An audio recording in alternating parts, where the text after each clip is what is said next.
Bonjour, je suis Anne-Esther Njomlen, je suis donc pédiatre, néonatologiste, maître de conférence des universités et je vis à Yaoundé au Cameroun où je me suis particulièrement occupée de la transmission du VIH de la mère à l'enfant.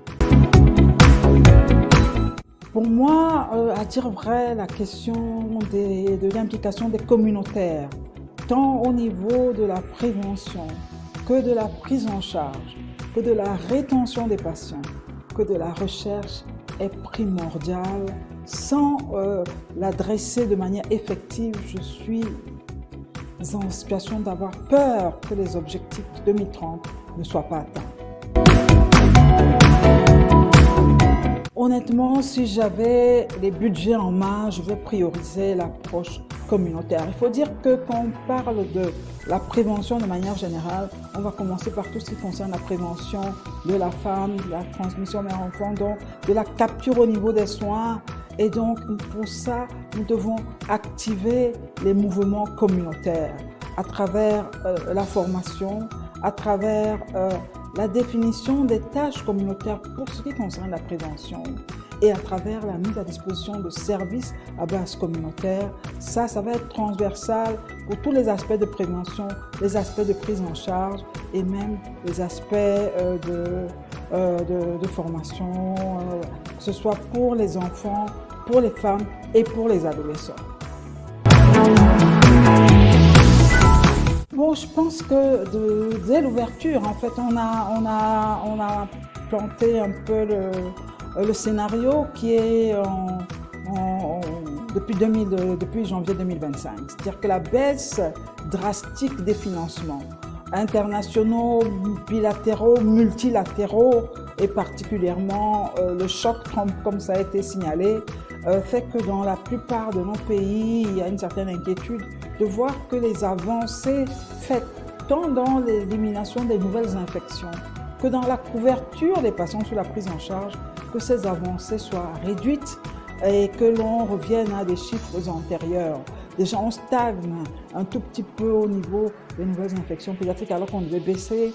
On stagne au niveau de l'extension de certaines nouvelles solutions, par exemple pour la prévention, la PrEP. Et donc, cette baisse des financements peut malheureusement affecter tant les effets de la prévention à large échelle que les effets de la prise en charge à large échelle, avec toutes les conséquences que ça va avoir sur les nouvelles infections, sur la mortalité de toutes les populations infectées.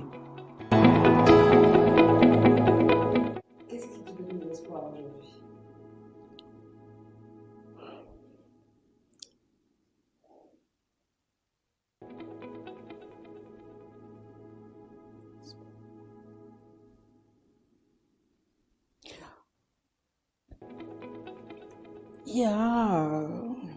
Il y a de l'espoir. Quand on voit, par exemple, la présentation ce matin, on voit l'espoir dans le pipeline des médicaments qui sont en train d'être préparés.